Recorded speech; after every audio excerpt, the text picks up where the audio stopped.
A COVID-19 outbreak, sexism, bullying and now Holocaust jokes. The list of controversies surrounding the Tokyo Games is getting longer and the Olympics have not even been inaugurated yet. In the latest, the director of the opening ceremony of the Tokyo 2020 Games has been fired for mocking the Holocaust. Kentaro Kobayashi was sacked after a video of his past comedy act surfaced online.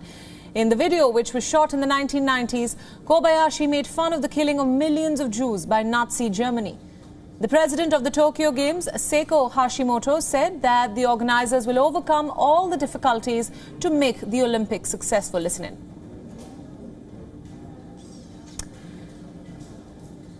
Now we'll get you the bite in just a bit. Now WION's correspondent Phoebe Amoroso joins us live from Tokyo for the latest on this controversy. Phoebe, thanks so much for joining us.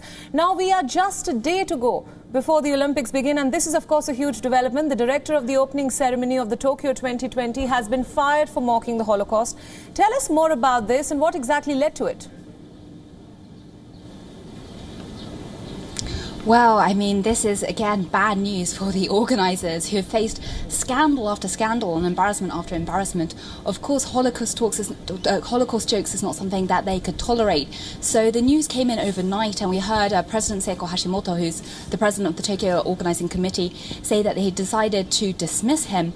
But this comes after the resignation of Oyamada, who was in charge of part of the composition of the opening ceremony music. Now, again, from an incident in the 1990s, he gave an interview to a magazine in which he talked about bullying disabled classmates when he was at school without any regrets. A very distasteful interview indeed. And this led to some outcry and him deciding to resign. The organisers were strongly criticised for not acting quick enough on this point. So that's why we've seen very swift action in this case with Kobayashi. But now they're facing a dilemma over what to do with less than 24 hours until the opening ceremony. That section of music is not going to be used, but they've now lost their creative director for the opening ceremony. And just this morning we heard Hashimoto say that they were basically overlooking the entire structure for the ceremony as how to proceed. So they're really running out of time as to make these final changes. Right, Phoebe, this seems to be a last-minute crisis because the Olympics, of course, are set to begin tomorrow. Now, the Games have been mired in uncertainty and doubt and plenty of concerns that it may be the next super spreader event. Tell us about the preparations and precautions in place before the Games get underway tomorrow.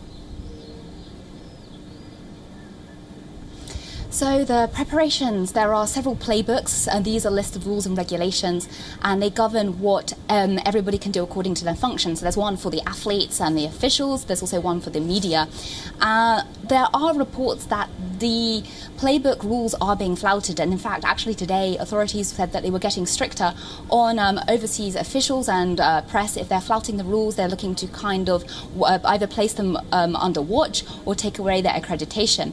The idea is that the people participating in the Olympics, the athletes and officials, will be in a kind of bubble. But there's several pieces of evidence that have come to light to suggest that there is mingling with the local population. So that is a big concern on that front. In fact, we heard from a health expert, Kenji Shibuya, a global health expert, saying that the bubble is broken. He's fundamentally quite worried about the situation.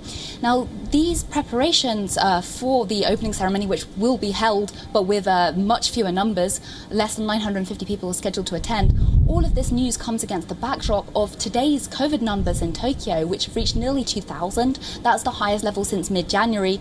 And health experts have been warning that this could be a critical surge that leads into August. So it's a very concerning situation.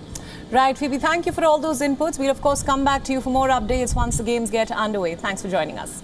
WION World is now available in your country. Download the app now and get all the news updates on the move.